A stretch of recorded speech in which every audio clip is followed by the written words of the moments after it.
Holy Lord, Almighty Father, everlasting God, and Father of our Lord Jesus Christ, I promise to give my soul to Satan.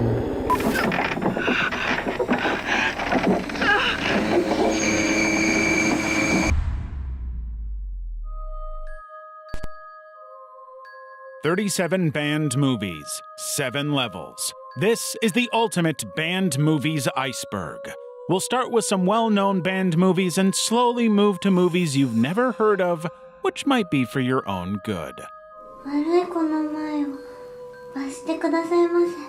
Let's start at the tip of the iceberg. Level 1. The Exorcist, 1973. William Friedkin's The Exorcist follows 12-year-old Regan McNeil's descent into demonic possession and her mother's desperate efforts to save her through a harrowing and increasingly disturbing Catholic exorcism.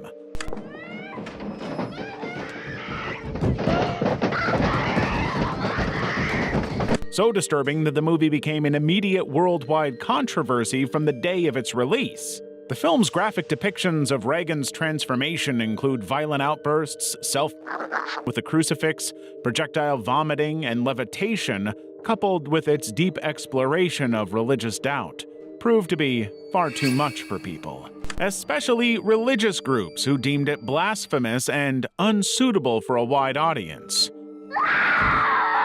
Within months, the movie was banned or extremely censored in over 40 countries all over the world. In the UK, the movie was legally banned from being distributed on home video for 11 years due to concerns that minors might somehow access the movie. The British Board of Film Classification was worried that the severe emotional impact on teenagers would be irreversible, especially on young girls. By 1999, the culture had shifted enough that the movie was finally released on home video, allowing everyone to see it. Malaysia, Singapore, Lebanon, Tunisia, and other Arab-majority nations also banned it outright, citing moral and religious objections to its content.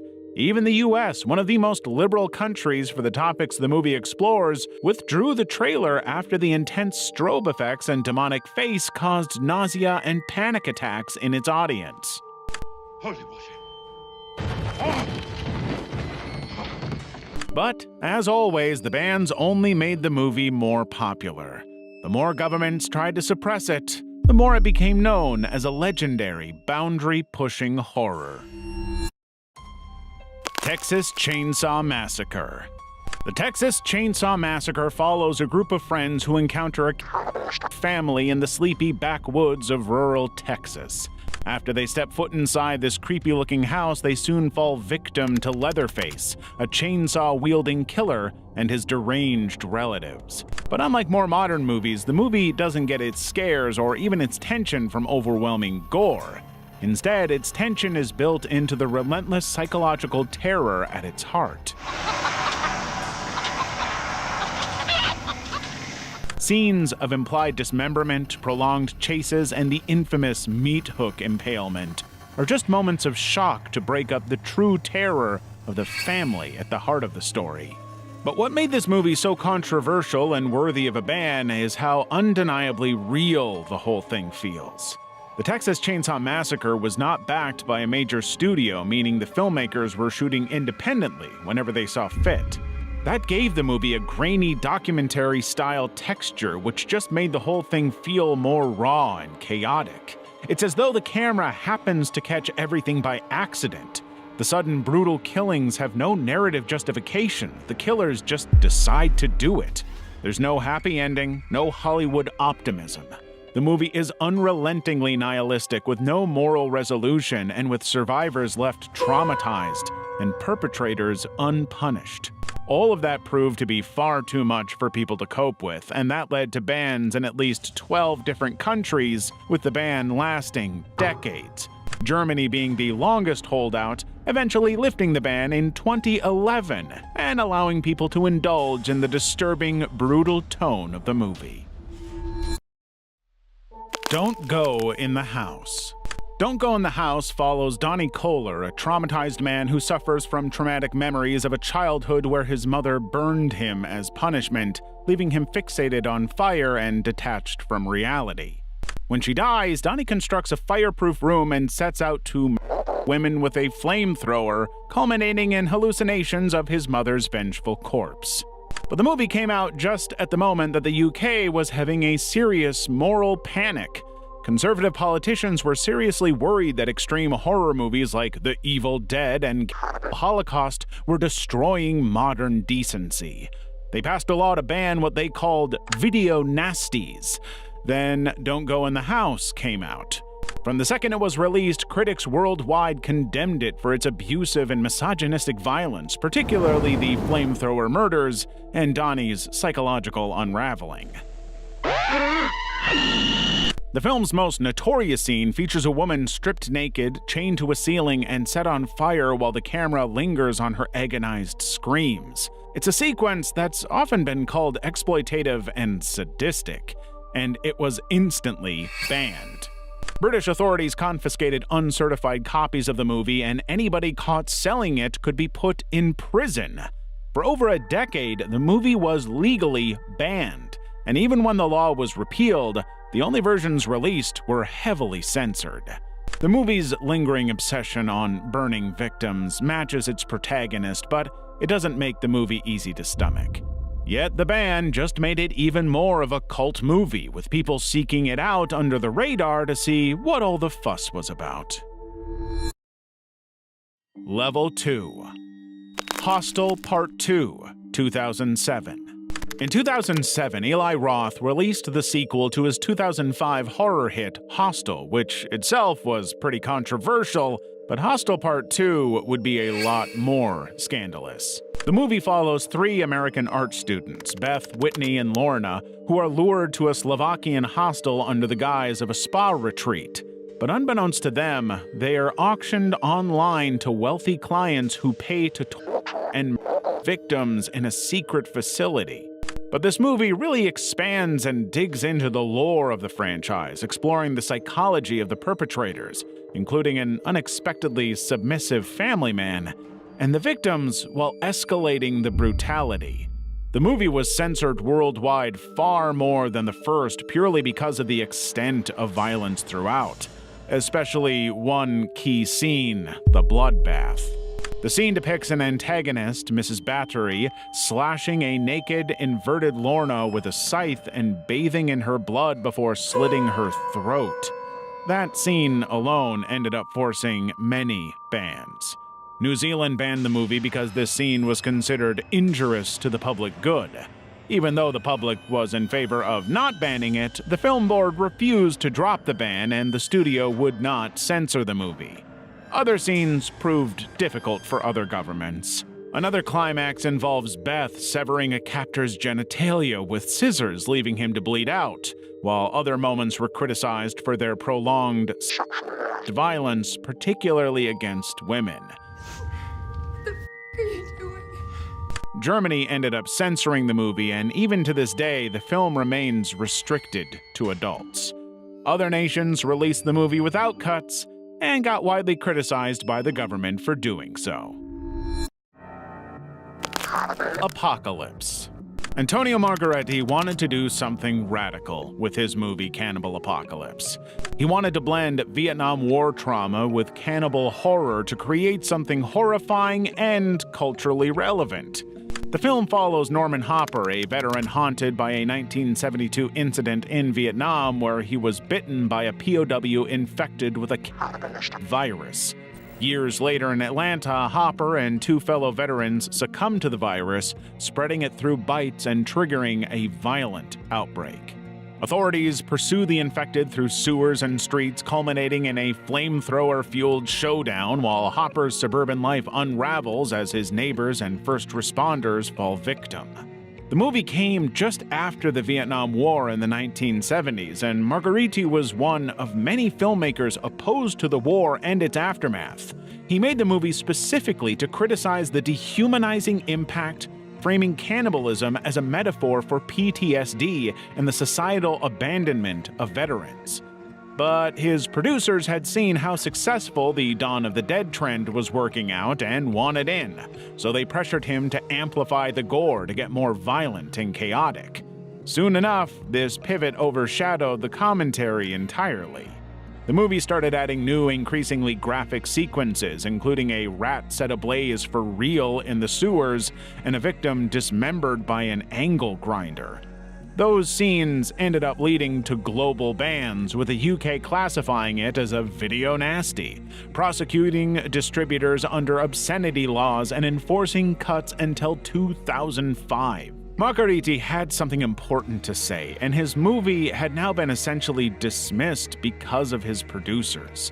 The critics were all focused on the violence, dismissing anything the movie said about Vietnam. The Human Centipede series, 2009 to 2015. The Human Centipede trilogy was known for one thing: outrage. The first film, The Human Centipede, first sequence, follows deranged German surgeon Dr. Josef Heiter, who surgically connects 3 kidnapped victims mouth to anus to create a human centipede. Though the idea of it is extreme and gross, the movie actually shows very little of it and not much on-screen gore at all, with the BBFC deeming it relatively traditional horror and granting an uncut 18 certificate. The sequel, however, would be much, much worse. The Human Centipede 2 full sequence escalated the brutality to an unthinkable degree. It centers on Martin, a mentally disturbed man who recreates a 12-person centipede using less medical and more barbaric methods like hammering teeth and stapling lips to anuses. The BBFC initially banned the uncut version, calling it violent and potentially obscene, citing risks of harm and obscenity laws. After 32 cuts, including sandpaper and forced defecation scenes, it received an 18 rating. The ban fueled global outrage toward the movie, with critics condemning the nihilistic violence and dehumanization of victims, which even included the killing of a baby. The Human Centipede 3 final sequence pushed the absurdity further than either of the other movies. This final movie sees a psychopathic prison warden and his accountant create a 500-person centipede featuring scenes of mass castration and political satire. Well, Doctor, what do you think? Is it possible? Very clever, Mr. Butler. The BBFC permitted it uncut but criticized its frequent strong bloody violence, including waterboarding and sexual assault. Reviews widely trashed it as repetitive and overwhelmingly gory, but it was far less controversial than the second movie. In fact, the second had gone so far in trying to shock that the third could never top it. Pink Flamingos. John Waters' 1972 underground film Pink Flamingos centers on Divine, a drag queen criminal who proudly defends her tabloid-bestowed title as the filthiest person alive against rivals Connie and Raymond Marble. Could you give us some of your political beliefs? Everyone now, condone first-degree murder, advocate eat. Filth are my politics, filth is my life. Take whatever you like. The Marbles, portrayed as grotesque antagonists, run a kidnapping ring, imprisoning women to sell their infants to lesbian couples while funding distribution in schools. Their campaign to sabotage Divine escalates into mutual acts of depravity, including public exposure and animal cruelty, culminating in Divine consuming fresh dog feces to reaffirm her supremacy as a filthy, filthy person. Waters structured the plot as a deliberate provocation to everything decent in society, a series of scenes that would violate every imaginable cultural taboo. The film's most infamous moment, Divine eating real dog poop, was thought up as a publicity stunt to ensure audiences could never forget the movie. Other sequences, like a man rhythmically dilating his anus or live chickens crushed during a act, were included to maximize shock value and create as much controversy as possible. And John Waters loved that. It's what he lives for.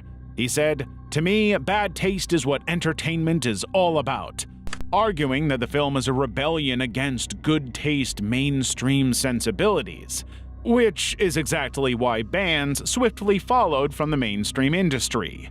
The movie was banned in Switzerland and Australia and remains banned in New Zealand. The BBFC required 3 minutes of cuts before release, excising scenes of animal cruelty and explicit content involving the mother-son romance. In the US, Waters faced obscenity charges for even making the movie.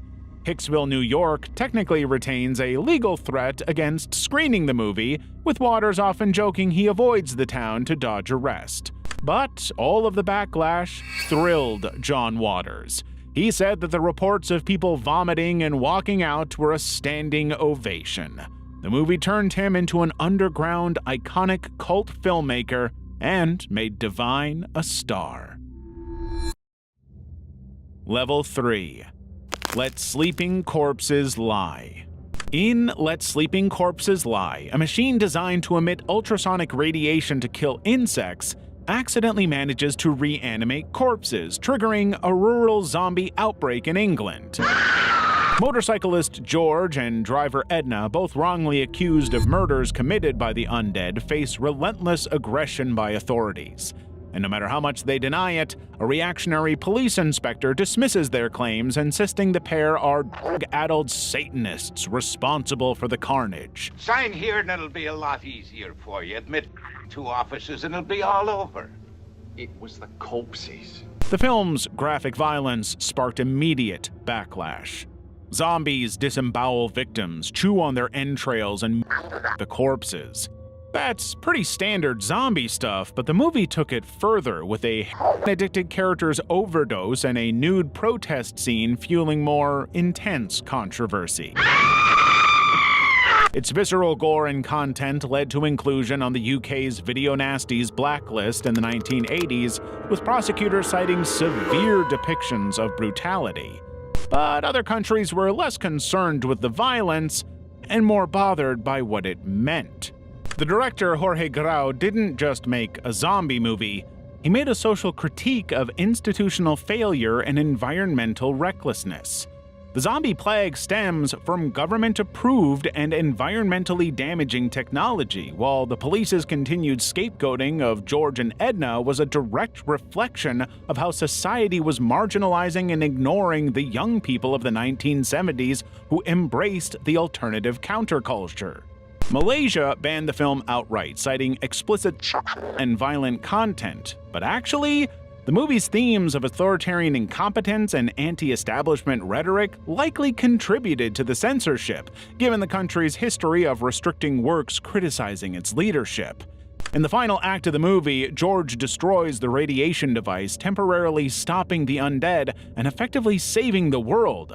But authorities repair it, reigniting the outbreak in the name of following their industrial orders.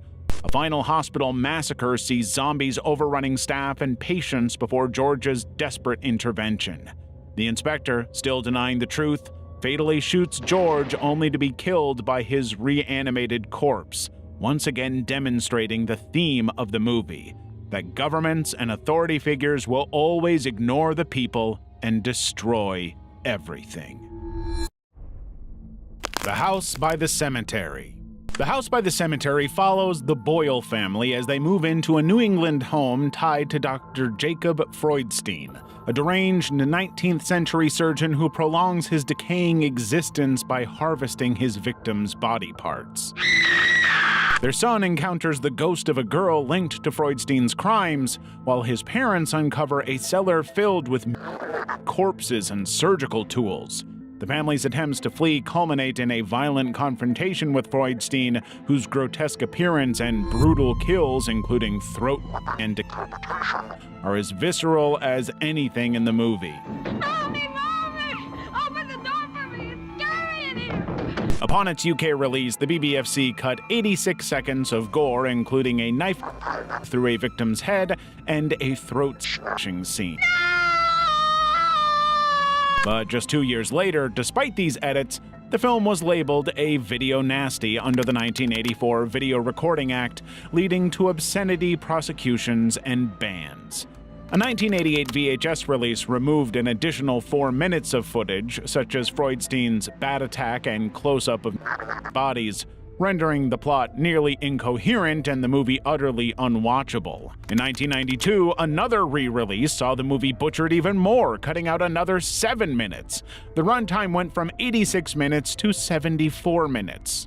The film finally debuted uncut in 2009 after the BBFC relaxed its stance on content, though all of the edits and distributor tampering left earlier releases notoriously incoherent and nonsensical.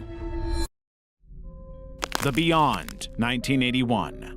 Lucio Fulci's The Beyond is all about Liza Merrill, a New Orleans woman who inherits a dilapidated Louisiana hotel unknowingly built atop one of 7 gateways to hell. The film opens in 1927 with the violent lynching of Warlock Schweik, whose death curses the property. Decades later, Liza's renovation efforts awaken malevolent forces, triggering a series of gruesome supernatural deaths. A plumber is attacked, a worker is devoured by tarantulas, and a woman's face is burned by acid. As the gateway opens, the dead rise, and Lila teams with local doctor John McCabe to survive the escalating chaos, culminating in their descent into a strange, otherworldly purgatory. Fulci has no interest in creating a cohesive narrative. He wants to just build a series of strange, disconnected, visceral set pieces. There's no clear explanations, just some hints. A cryptic book references the Hellgate, while flashbacks hint at Schweik's occult influence.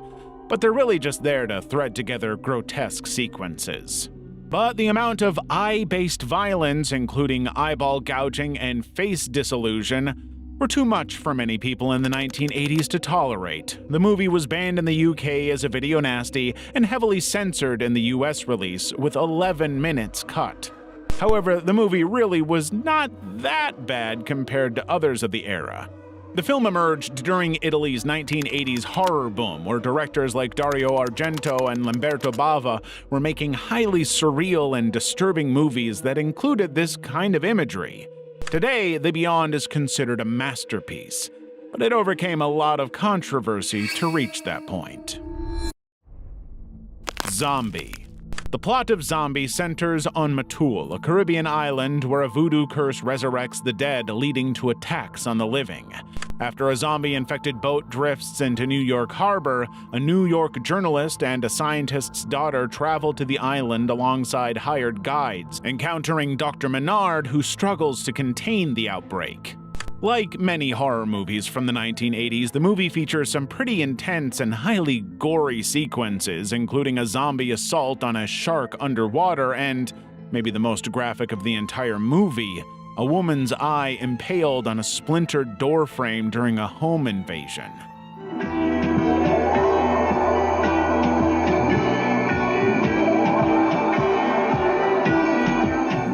But because this movie was pre-CGI, the film relied on practical effects to depict visceral violence, using prosthetics, latex, and animal entrails to stage graphic moments like throats torn open, decaying flesh, and a zombie's arm ripped off mid-shark battle.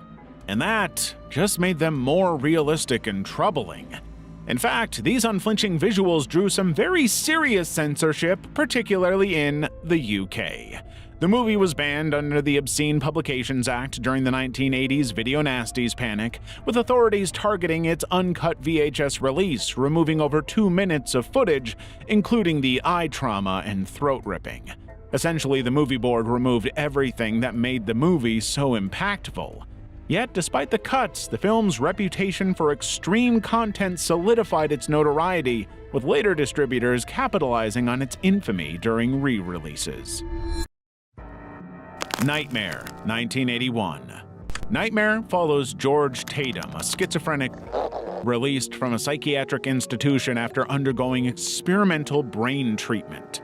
Plagued by violent childhood memories of axing his father and his lover, George embarks on a killing spree from New York to Florida, targeting his ex-wife Susan and their children. This is not your usual slasher movie. This is a movie that blends the graphic slasher violence with psychological trauma, refusing to look away as George repeatedly murders people we don't even know.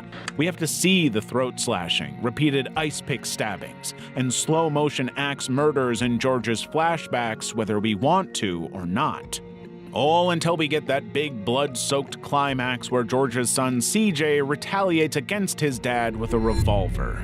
But the movie was so unflinching with its gore and psycho themes that it led to an X rating in the US and a ban in the UK, where it was branded a video nasty. British authorities demanded 48 seconds of cuts, mostly to the ice pick kill and flashback violence. But for the first time in the video nasty era, the distributor actually refused to obey the ruling, releasing the uncut version as Nightmares in a Damaged Brain. The blatant disobedience launched a landmark obscenity trial that saw 2 executives receive prison sentences, the only jail terms in the entirety of the UK's video nasty crackdown. The film remained banned until 2002 with a censored version approved for video. But the full uncut print wasn't legalized until 2015, eventually making the time those executives spent in prison completely wasted time. Australia also censored the film, releasing a heavily edited 89-minute version titled Schizo that omitted key violence sequences. Sweet Movie. Dusan Macaveo's 1974 film Sweet Movie juxtaposes 2 surreal, highly controversial narratives to critique capitalist and communist ideologies through disturbing and gross satire. The first follows Ms. Canada, a beauty queen who wins a Most Virgin contest and marries a milk tycoon, Mr. Capital. As you can see, this is not a subtle movie. Their marriage quickly devolves into humiliation, including a scene where he pees on her during a degrading encounter. She escapes to Paris, engages in a public act interrupted by nuns, and joins an anarchic commune where members participate in ritualistic rebirths involving pooping and peeing. The second narrative centers on Anna Planeta, a communist revolutionary steering a candy-laden barge with a Karl Marx figurehead through Amsterdam's canals. She seduces a sailor named Potemkin, stabs him during sex, and later lures children aboard with sweets. Authorities arrest her after discovering the children's bodies in plastic sacks, though the film ambiguously suggests their rebirth. The movie was banned in multiple countries because of its explicit scenes of nudity, vomit, and group defecation. The BBFC rejected it outright in 1975, citing unacceptable content, while the 1978 Protection of Children Act raised legal concerns over Anna's nude interaction with children. It was quite literally breaking the law. The filmmakers attempted to re-edit the film, but couldn't find a way to remove the problematic scenes without harming their social message, so the UK decided to ban it outright. The US followed the same course before allowing limited art house releases to small, curious audiences. But the movie's blending of political commentary with visceral shock tactics worked for the audience that wanted it, but the graphic imagery continues to overshadow its satirical intent. Level 4. Evil Speak. Evil Speak follows Stanley Coopersmith, a bullied orphan at a military academy who discovers a hidden satanic manuscript beneath the school's chapel. The text, authored by 16th century excommunicated priest Father Esteban, outlines rituals for summoning demonic forces. Coopersmith uses his computer to translate the Latin incantations, accidentally reviving Esteban's spirit, which he decides to use to seek violent retribution against his tormentors. By the film's climax, Coopersmith, now possessed by Esteban, orchestrates a massacre with demonic boars, decapitations, and supernatural forces leading to the Academy's total destruction. Let them avenge me, and I will pledge my soul to you. Of course, the movie's explicit occult themes, including detailed black mass rituals, satanic possession, and desecration of sacred religious symbols, drew immediate scrutiny. British censors under the 1984 Video Recordings Act classified Evil Speak as a video nasty, banning it for over a decade. They argued that the movie's portrayal of Satanism could inspire real-world copycats, while its graphic violence, including a teacher impaled on a spiked wheel and a beating heart ripped straight out of a victim's chest, was described as excessively gruesome. In the US, it faced heavy cuts to secure an R rating, though uncut versions circulated underground, further fueling its controversial reputation. But while censors were horrified by the content, critics found the movie to be laughable. It was low budget, unconvincing, and far too campy to be taken seriously. The censorship seemed like an overreaction to a movie that, according to critics, nobody would ever actually see. Maniac. William Lustig's Maniac follows Frank Zito, a mentally unstable New Yorker who stalks women, them, and mounts their scalps on mannequins in his tiny, claustrophobic apartment. The film's grisly violence, largely driven by Zito's traumatic childhood by his mother, heavily relied on Tom Savini's visceral practical effects to amplify its shock value. Mommy, please don't lock me in the closet. Please, Mommy, I'll be good. It just so happened that Savini was very, very good at what he did, making some of the most realistic effects of his era. Fresh from Dawn of the Dead, Savini engineered graphic scalpings, a bayonet impalement, and the film's most notorious sequence, a point-blank shotgun blast to a victim's head, using a mold of his own skull filled with awful and fake blood. The scene, filmed guerrilla style with live ammunition, forced the crew to flee before police arrived. It was simply too realistic. Maniac's unflinching gore and bleak tone sparked immediate backlash. In the US, theaters faced protests for even daring to screen it, and the Los Angeles Times refused to run ads for the movie, prompting marketing to lean into the controversy with slogans like, "See the film the LA Times won't carry ads for." The BBFC banned it outright in 1981, deeming it obscene, and rejected a video release in 1998. A heavily cut version finally debuted in UK cinemas in 2002 after 58 seconds of edits to violent and scenes. Finland and Sweden froze frames during gore to bypass censorship, while Germany lifted its ban only in 2020. Stylistically, Maniac's realistic approach, shooting on New York streets without permits, heightened its disturbing realism. It was as though the camera just picked up these acts, and we, as the audience, can only observe and take it in. Faces of Death. Faces of Death is a pseudo-documentary framed as a real-world exploration of morality. Let's break that down a little bit. Directed by John Allen Schwartz under a series of pseudonyms, the film follows fictional pathologist Francis B. Gross, who curates a grim anthology of death footage.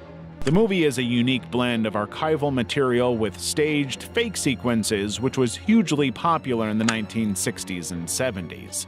Later, it was confirmed that around 40% of the movie's content was staged, including some of the more notoriously disturbing moments, like a monkey brain banquet, which actually was just a cauliflower dyed red, and a cannibal cult ritual. But the movie was released before the internet was a thing. Nobody could verify anything. So when the movie took actual authentic newsreels of accidents, Holocaust atrocities, and the aftermath of plane crashes, and intercut it with convincingly faked violence like an alligator attack or an electric chair execution, it blurred lines so effectively that many viewers believed it contained authentic snuff footage. And Schwartz knew this. He loved it. He said that he wanted to deceive the audience and provoke debates about mortality and exploitation. The authorities, though, had no interest in a debate. Australia banned the film outright in 1980, citing frequent high-intensity gratuitous violence, while police raids targeted video stores distributing illegal copies. Sensationalist media reports started linking the film to real-life murders, even though there was no evidence that any of it was true. Critics hated the movie as much as the authorities, condemning its ethics, but its fusion of shockumentary and narrative laid the groundwork for what we know today as the found footage horror genre. This movie was just ahead of its time. The Beast in Heat. Set in the final days of World War II, The Beast in Heat follows SS officer Dr. Ellen Kratch, a sadistic biologist conducting experiments in an occupied European village. Her experiments led her to genetically engineer a deformed, beast to terrorize captured allies, subjecting prisoners, primarily women, to graphic violence and humiliation. The movie follows Kratch's pursuit of her inhuman creation, with the torture escalating as Allied forces advance, leading to forced nudity, genital electrocution, fingernail extraction, and a woman strapped with a flaming bucket of rats burrowing into her stomach. Ultimately, Kratch dies at the hand of her creation. The film was part of a 1970s trend known as Nazi-sploitation, a subgenre blending wartime exploitation with extreme violence and Nazi iconography. It was purely built around the shock value of framing Nazis as cartoonish villains committing atrocities. In fact, The Beast in Heat was only built around a torture component. The movie was so short that they had to use footage from earlier war films to pad the runtime. There was no other purpose to making the movie other than the shocking scenes. Those scenes, including full frontal nudity, prolonged sequences, and a machine-gunned infant, to name just 3, triggered global backlash. The UK banned it as a video nasty in 1984 under the Video Recordings Act, citing obscenity laws. While other banned films later secured releases with edits, The Beast in Heat remains banned in the UK, its uncut version surviving only through bootlegs and niche distributors. Necromantique, 1988. Necromantique, directed by Jörg Buttgereit, follows Robert Schmudtke, a Berlin street cleaner who collects human remains from accident sites. He and his partner, Betty, engage in necrophilic acts with a decomposing corpse smuggled into their apartment, which is filled with preserved body parts. After Robert is fired, Betty abandons him, taking the corpse with her.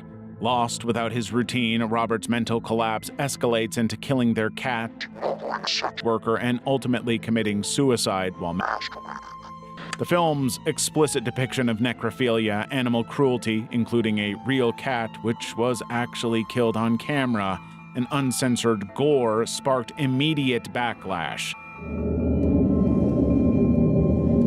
But it didn't stop there. The movie's sequel, Necromantique 2, centers on Monica, a mortician who exhumes Robert's corpse for gratification before pursuing a relationship with Mark, a voice actor for films.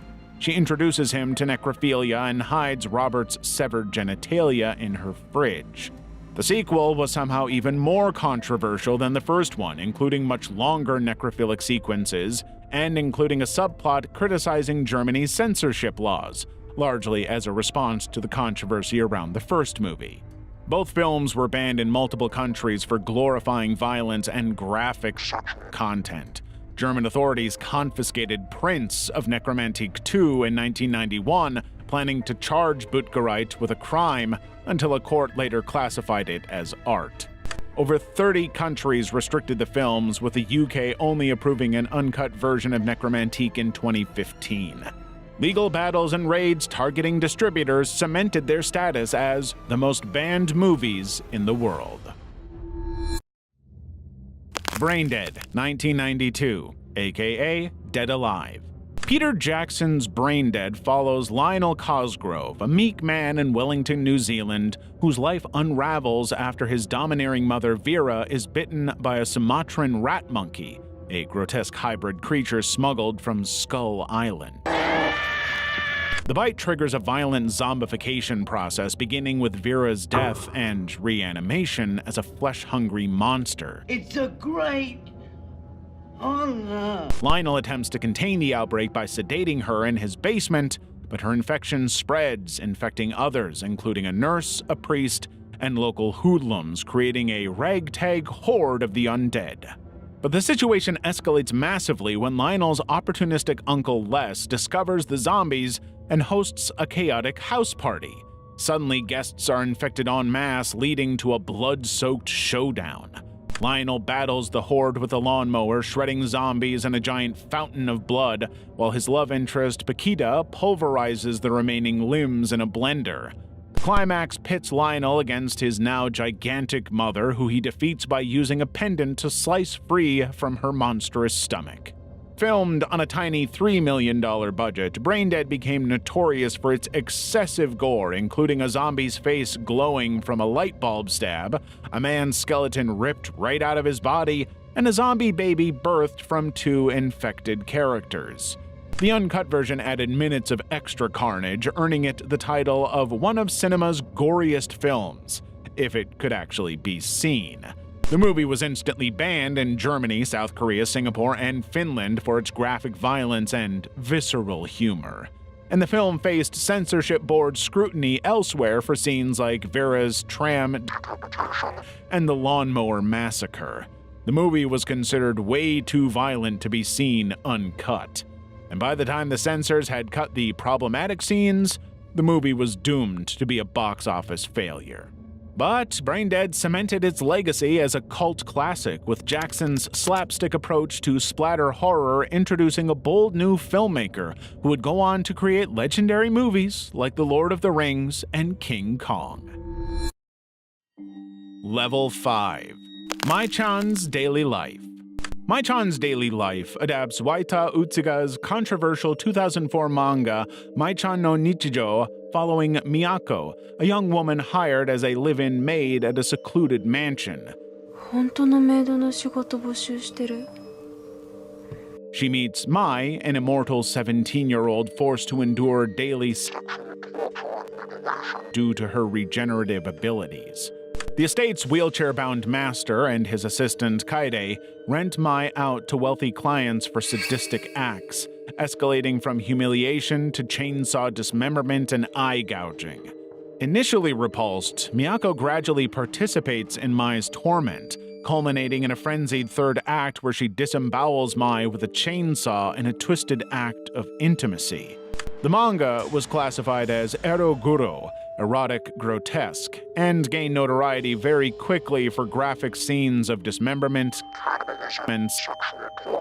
including a subplot involving a child masochist.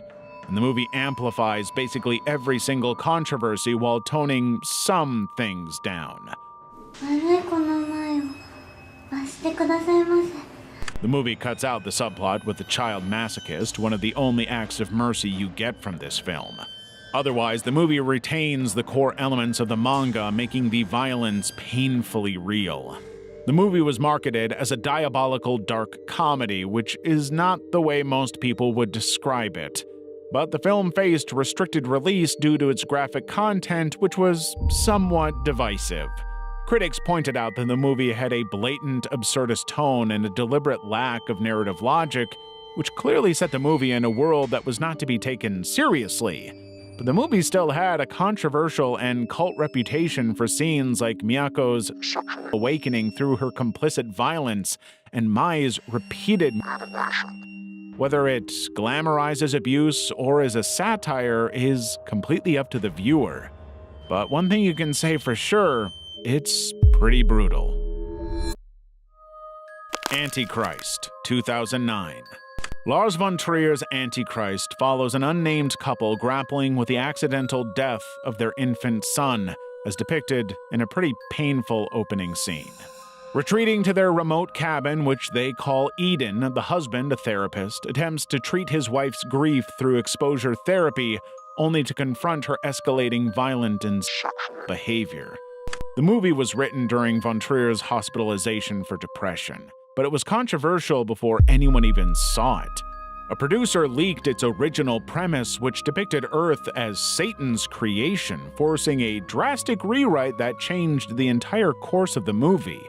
The film suddenly became much more complex and personal, and when he started making the movie, von Trier went further and further, convincing his actors to perform unsimulated scenes. That's having real sex on camera. He decided that his movie wouldn't shy away from graphic violence either, including genital with scissors, and a sequence where Willem Dafoe's character is drilled through the leg with a grindstone. all of it through von Trier's typical visceral, realistic lens.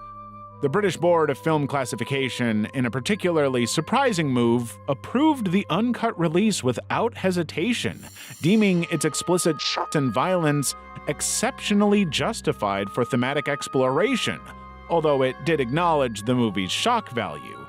Not everyone saw it that way. When the movie premiered at Cannes, it triggered walkouts, fainting, and derision from those in attendance. Charlotte Gainsbourg won Best Actress for her role as the unnamed woman, but the jury condemned the movie as misogynistic, even awarding it an anti-prize. This wildly divisive reception came to define the movie. Some people loved it and hailed its raw examination of grief and gender dynamics, while others said it was sadistic and horribly misogynistic. France briefly banned it in 2016 after protests, reclassifying it from 16 to 18, forcing Willem Dafoe to defend the film, arguing it explores women's power, not misogyny. But the movie is one of von Trier's most difficult and divisive, even to this day. Inside. On Christmas Eve 2007, 4 months after a car accident killed her husband, heavily pregnant Sarah Scarangella prepares for an induced delivery the next day. But suddenly, a mysterious woman appears at her isolated suburban home. The woman initially requests help, but soon she reveals her sinister intent for arriving at the house. She wants to extract Sarah's unborn child by force. Over the next hours, the intruder, who was later revealed as the other driver from Sarah's fatal crash who lost her own baby in the collision, methodically kills anyone who intervenes, including Sarah's mother, employer, and multiple police officers. This is Inside, a French horror movie that is part of France's new extremity movement, which aims to push the boundaries of cinema to explore violence and more openly. But it's an unflinchingly violent and disturbing movie, escalating in intensity. Early scenes depict the assailant slashing Sarah's face with scissors and her hand to a wall, but it's nothing compared to the climax, a blood-soaked DIY cesarean. With Sarah in labor and the baby stuck, the attacker uses scissors to cut the infant from her womb as the mother-to-be bleeds out on a staircase. This 3-minute sequence featuring explicit gore and realistic childbirth trauma became the focal point of censorship debates.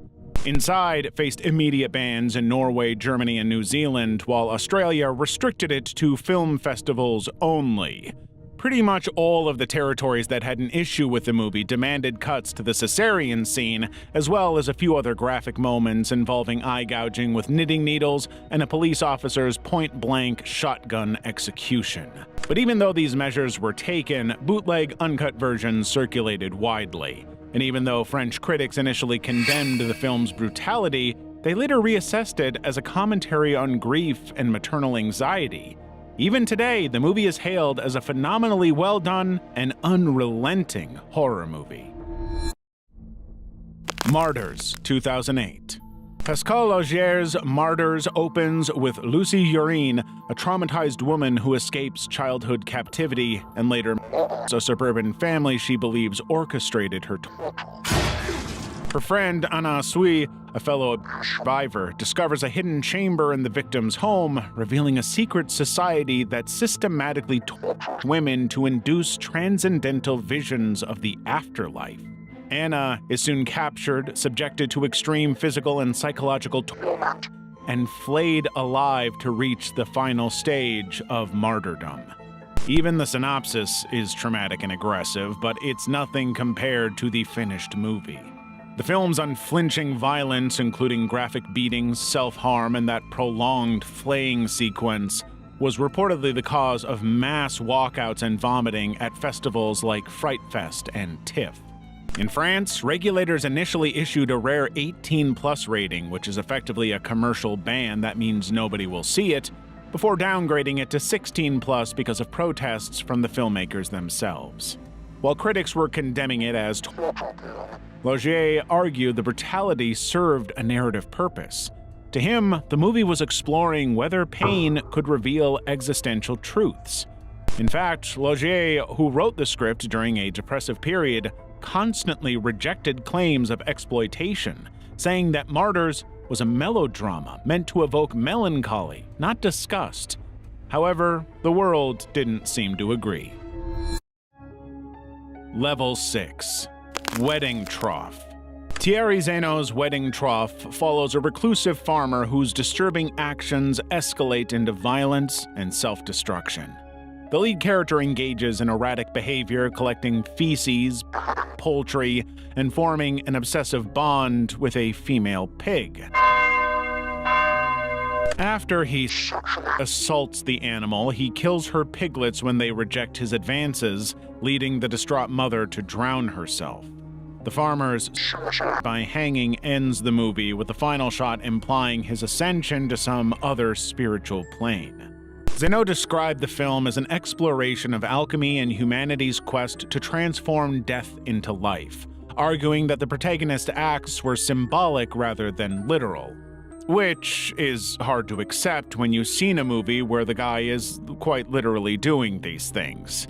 But he argued that the scenes involving eating and all of the animal interactions were intended to represent metaphysical concepts, though he was very clear to say that the pig's on-screen death was staged using a farmer-slaughtered animal.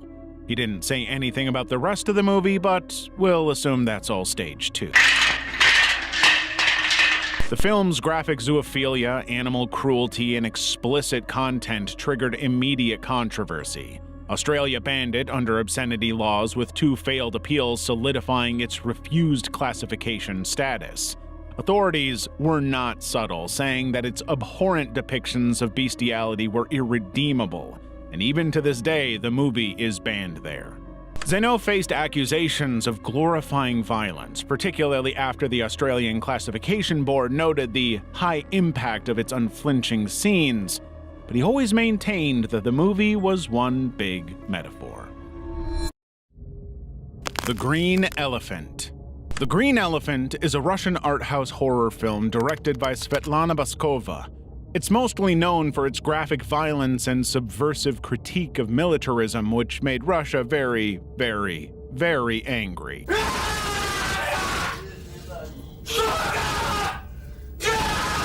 Set in 1986, the story follows 2 Soviet junior officers confined to a squalid military prison cell. Their degrading environment, dripping green-walled basement, becomes the setting for escalating psychological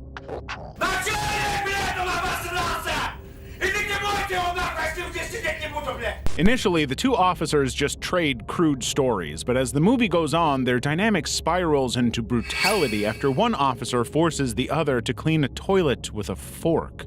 The character smears and consumes the he finds, triggering further violence from guards and a sadistic captain who subjects them to humiliations, forced situations, and ultimately all of it leads into a visceral climax of face-eating and corpse desecration. It's a truly stomach-churning movie. And Boskova, who is a vocal leftist critic of post-Soviet capitalism, wanted it to be as realistic as humanly possible. She thought of this movie as a political protest. So the guerrilla-style production, which of course was not endorsed or approved by the Russian government, used real slaughterhouse blood, improvised dialogue, and unflinching performances to make it as raw and confrontational as possible. But because of the cultural circumstances of Russia, the movie was distributed underground without drawing too much attention. The Green Elephant gained notoriety at the 2005 Rotterdam Film Festival, where programmers highlighted its relevance during Russia's Chechen War. Today, the movie is still banned in Russia, with the government claiming its graphic content and unauthorized use of copyrighted music was unacceptable. Зеленый слоник. But everybody knows that the ban was actually because of its anti-war themes, which exposed military corruption and psychological decay within the Soviet-era army. Themes that Russian presidents, including Vladimir Putin, would not appreciate. Slaughtered Vomit Dolls. Slaughtered Vomit Dolls was directed by self-proclaimed Satanist filmmaker Lucifer Valentine, which should give you an idea of what to expect from this movie. I'm not here. The film chronicles the fractured existence of Angela Aberdeen, a teenage runaway turned bulimic stripper and prostitute. It's structured as a surreal, non-linear collage of hallucinations and intercutting Angela's confessional monologues with graphic scenes of vomiting and a lot of satanic rituals. Promise to give my soul to Satan. When he made the movie, Valentine coined a new term to describe it: vomit gore, a gross-out mix of puke and blood at every turn, and he wanted to deliver on that stomach-turning promise. The movie has a lot of sequences depicting eyeballs gouged with screwdrivers, limbs severed mid-performance, and cannibalistic acts, all filmed in a gritty handheld style that blurs reality and psychotic hallucinations. All of these explicit scenes lack any narrative context, instead emphasizing sensory overload through repetitive vomiting, blood-soaked violence, and the movie doesn't want you to think, it wants you to puke.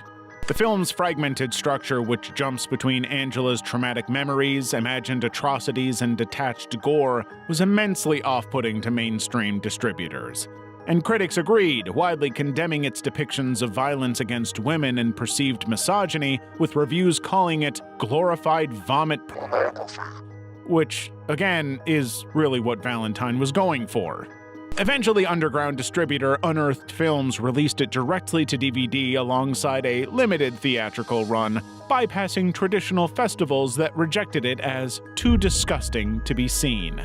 But while the finished product was disgusting enough, rumors have long surrounded its production, including claims Valentine exploited addicted performers. The 2017 double homicide of lead actress Amiara LaVey, who played Angela, had just made it even more macabre and appealing to extreme horror audiences. Lucker the Necrophagus, 1986. Lucker the Necrophagus, directed by Belgian filmmaker Johan van der Woestijnen, follows John Lucker, a serial killer and necrophiliac who escapes a psychiatric hospital to resume his violent spree. Targeting Kathy Jordan, the sole survivor of his earlier attacks, Lucker leaves a trail of victims, including a month-long sequence where he has sex with a decomposing corpse in a filthy apartment. The film's nihilistic tone and unflinching violence, including stabbings, disembowelments, and necrophilic acts, are pretty clearly designed just to provoke visceral disgust. But the filmmaker claims he had bigger intentions. Van der Woestijnen conceived the project as a deliberate middle finger to Belgium's government-funded art film establishment, shooting in English to bypass their Flemish-language funding requirements. He made the movie for $30,000 with non-professional actors, prioritizing graphic content over narrative coherence to shock audiences. Or in his words, it was an anti-art statement, rejecting snobby artistic pretense in favor of raw exploitation. But the producer was so horrified by the movie that Van der Woestijnen made that he destroyed the original negatives to prevent it ever being seen, destroying any chance of distribution and forcing the movie to circulate through bootleg Dutch subtitled VHS copies. Once the movie started to catch on, it got banned in multiple countries for its extreme content. It did, of course, gain infamy among horror collectors, though critics attacked its amateurish style as messy and weak and too desperate to shock. Ferox. Cannibal Ferox follows New York graduate student Gloria Davis and her brother Rudy as they venture into the Amazon to disprove myths. We've heard several reports recently that along the Cuenca River, one of the Amazon's major tributaries, at least 3 incidents have been witnessed by outsiders. In the village of Manioca, joined by friend Pat, they encounter drug dealer Mike and his wounded partner Joe, who claim to have escaped attacks. Who are you guys? What happened? They attacked us. We gotta get out of here. Come on. Soon, Mike's true role emerges, revealing that he and murdered a tribal guide during a cocaine-fueled emerald hunt, provoking the tribe's retaliation against them. The group is captured and subjected to including castration and hooks through breasts and ritualistic. Gloria survives but fabricates her account in a book, totally erasing the atrocities. When it was released, the movie was instantly dubbed the most violent film ever made by distributors and quickly gained notoriety for unflinching gore, real animal cruelty with a muskrat, leopard, and turtle killed for real on camera, and prolonged torture scenes. It went on to earn a Guinness World Record as the most banned movie, prohibited in 31 countries, including the UK, where authorities slashed 6+ minutes of violence under the Obscene Publications Act. But like most banned movies of the era, bootleg copies circulated widely, with fans trading uncut versions that preserved its grisly authenticity. Despite, or more realistically because of, its infamy, the film is still as popular as ever with extreme horror fans who continue to seek out original uncut copies. Level 7. Salò, or the 120 Days of 1975. Pier Paolo Pasolini's Salò, or the 120 Days of took the Marquis de Sade's 18th century novel and set it in the middle of Mussolini's fascist republic of Salò. The history doesn't really matter as much as the horror at the heart of the story. 4 powerful libertines, a duke, bishop, magistrate, and president, kidnap 18 teenagers, imprisoning them in a remote villa for a lot of systematic torture and psychological degradation. The movie is structured around Dante's Inferno and divided into 4 escalating segments: Ante Inferno, Circle of Manias, Circle of and Circle of Blood. In each section, victims endure forced poop eating, genital and ritualized executions, while collaborators and fascist soldiers enable and encourage the horror. Weeks after it premiered in Paris on November 1975, Italy banned the movie. And from that point on, Salò faced global censorship for its explicit violence and cruelty. Australia banned it until 2010, with censors deeming its depictions of adolescent exploitation offensive and cruel. The BBFC acknowledged its deeply serious critique of authoritarian corruption, but said that it was one of the most disgusting films ever seen. Which is true, but at least they acknowledge the intention. Pasolini was a Marxist filmmaker who intended the film as an allegory for fascist power structures and consumerist dehumanization. But he had gone so far with the gore and graphic that any meaning the movie had was almost totally overlooked. But there was another distraction, or maybe a publicity boost depending on your perspective. Just 3 weeks before Salò's release, Pasolini was found brutally near Rome. His body showed signs of beating, crushing injuries, and burns, as if his car had been driven over him repeatedly. A 17-year-old hustler confessed to the murder but later recanted his story, alleging threats from unidentified people. Investigative theories linked the killing to stolen reels of the movie, obtained by far-right groups who strongly opposed the social commentary, although that was never confirmed. But the movie remains Pasolini's final and most incendiary work, one that, even today, is considered an extremely difficult movie to watch. Melancholie der Engel. Melancholie der Engel, directed by German filmmaker Marion Dora, follows Katz, a terminally ill man who reunites with his friend Braut at a remote farmhouse tied to their violent past. Joined by 2 teenage girls, a wheelchair-bound woman, and an elderly artist, the group descends into nihilistic depravity. There are extended scenes including poop eating and the ritualistic murder of a newborn in the opening sequence. Katz's impending death fuels a lot of existential debates about morality, faith, and humanity's animalistic nature, all framed through grotesque imagery that contrasts slaughtered animals with human brutality. Dora described the film as a metaphysical exploration of friendship and destiny, asking that viewers abandon their moral judgment to engage with the protagonist's nihilistic worldview. but it seems like that worldview was strongly inspired by the making of the movie. The production lasted 3 weeks with very few cast members actually seeing a script, and a lot of drug use, on-set violence, and Doris' fallout with his co-writer over artistic disputes.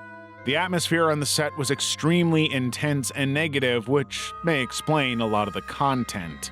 But the film sparked international controversy not for any of that, but for unsimulated animal cruelty, including a pig slaughter and amphibian killing. These scenes, alongside graphic human violence, led to bans in multiple countries and many, many classification attempts in Germany, where it was rejected by the FSK board. Despite winning Best Art House Feature at the 2009 New York International Independent Film Festival, its extreme content drew death threats against Dora and divided critics, who either dismissed it as exploitative or hailed its unflinching nihilism. Philosophy of a Knife. Philosophy of a Knife, a 4-hour docudrama directed by Russian filmmaker Andrei Iskanov, chronicles the atrocities of Japan's Unit 731, a covert biological warfare unit that conducted lethal experiments on Chinese, Russian, and Allied prisoners during World War II. The film blends archival footage, interviews with a former Soviet military translator, and graphic reenactments of vivisections, frostbite tests, and plague-infected flea trials. Iskanov, who spent 4 years researching the project, actually ended up facing interrogation from German security services over his sourcing of the classified documents. He wanted to get as much information as he could to present the movie as an expose of the cruelty. So the film juxtaposes historical testimony with visceral depictions of Unit 731's brutality, including forced abortions, genital mutilation, and white phosphorus burns. Alongside all of that reality, a fictionalized Japanese nurse's narrative details the psychological toll on the people made to perform these acts. But the unflinching violence, which includes long scenes of teeth extraction, disembowelment, and insects inserted into prisoners, drew many accusations of exploitation. Critics were very aggressive about the amateurish acting, the historical erasure of Chinese victims, who in the movie were replaced by white and Russian actors, and the messy and confusing pacing. Distributors ended up flagging the film's content, leading to limited screenings and bans in multiple countries, and even the reviews polarized audiences. Some praised its ambition, but most dismissed it as torture that trivialized real atrocities in the name of entertainment. A Serbian film. A Serbian film follows Miloš, a retired actor lured back into the industry by a lucrative offer to star in an art film. Desperate to secure his family's financial future, he signs a contract with director Vukmir, unaware of the project's unhinged and extreme depravity. Miloš is drugged and manipulated into participating in scenes of escalating brutality, including violence against a handcuffed woman, multiple necrophilic acts, and the graphic rape of a newborn infant. As the plot unfolds, Miloš discovers footage of his own exploitation. Under the influence of hallucinogens, he is shown a decapitated corpse and unwittingly assaulting his own son while his brother assaults his wife. The film culminates in a violent confrontation ending with Miloš of Vukmir's crew before a mutual family suicide. The film's explicit and disturbing depictions of necrophilia and violence led to bans in 46 countries, including Spain, Australia, and Norway. Authorities in Brazil temporarily prohibited screenings entirely, while the UK and US required cuts to reduce its runtime by 4 to 6 minutes. Critics like the BBC's Mark Kermode condemned it as exploitation trash, dismissing the director's claims that the movie was a political allegory about Serbian society. Australia's classification board cited its inextricable link to child abuse themes as justification for a total ban, and Spain's Sitges Film Festival director faced criminal charges for even screening the film, though the charges were later dropped. But Despite its infamy and truly depraved, disturbing content, an uncut version later surfaced in the US and UK, marketed to niche horror audiences.